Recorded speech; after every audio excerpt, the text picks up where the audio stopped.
Постојат разговори за трајно решение што ќе го одблокира европскиот пат. Министерот за надворешни работи и надворешна трговија Тимчо Муцунски во интервју за МИА потенцира дека се работи на решение за спорот со Бугарија. Тој сепак не откри повеќе детали за да, како што вели, им даде шанса на разговорите. Разликата помеѓу оваа влада и претходните влади е што ние не сме подготвени за попусливост по прашања поврзани со идентитет, историја, јазик и култура. И затоа ние често зборуваме за тоа дека има разговори. Ние не смееме да ги споделуваме деталите од тие разговори, бидејќи ако почнеме со јавноста да ги споделуваме, тогаш ги осудуваме на неуспех.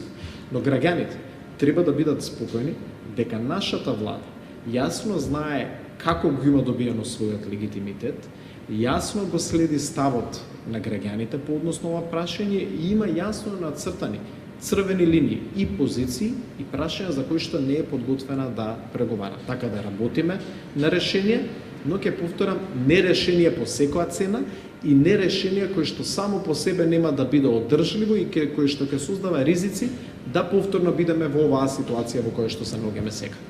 Муцунски, Мицкоски и Силјановска Давкова веќе излегоа со изјави дека протоколите не се дел од преговарачката рамка, дека се водат разговори зад радарот, неодамна посочи и евроамбасадорот Михалис Рокас.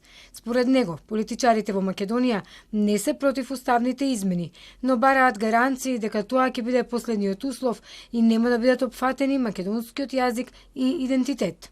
Од опозицијската СДСМ велат дека не постои земја во светот во која министер за надворешни работи јавно кажува дека води разговори за судбината на државата, но тие се тајна.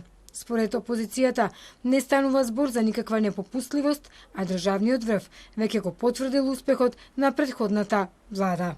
Да подсетиме, Христијан Мицкоски го нарече Преспанскиот договор ремек дело на дипломатијата. Гордана Силјановска Давкова изјави дека националниот идентитет, јазикот и културата се целосно заштитени и апсолвирани.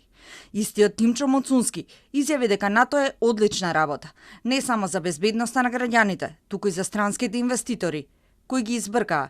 Инвестициите паднаа за 60% откако ВМРО-ОКГ ја презеде власта. Неодамна 4 земји кандидати за Европската Унија на така наречениот супер вторник направија крупен исчекор на патот кон Европската Унија. Украина и Молдавија ги почнаа преговорите, а Албанија и Црна отворија нови поглавја.